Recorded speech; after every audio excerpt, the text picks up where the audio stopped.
এর মধ্যে যাইয়া যে সাত আসমানের ফেরেশতা এবং সকল পয়গম্বর, যে ঈসা নবী থেকে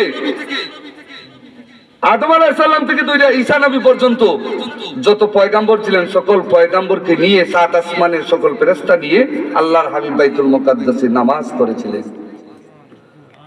আল্লাহ রাসূল সাল্লাল্লাহু আলাইহি ওয়াসাল্লামের কান মোবারকের মধ্যে জিবরাইল আলাইহিস সালাম গিয়ে বললেন, জিবরাইল বললেন, ইয়া রাসূলুল্লাহ, আপনি কার অপেক্ষা করতেছেন? আমার আল্লাহ জানিয়ে দিয়েছেন, জিবরাইল রে, আমার বন্ধু কার অপেক্ষা করতেছেন, কার পিছনে ইমামতি, কে ইমামতি করবে, কার পিছনে আমার হাবিব নামাজ পড়বে। কিন্তু আমি আল্লাহ আমার বন্ধুকে, আজকে আমার বন্ধু ছাড়া এই বিশাল জামাতের ইমামতি আমার বন্ধু ছাড়া, আমার হাবিব ছাড়া আর কাউকে বানায় না। জুড়ে বলুন সুবহানাল্লাহ।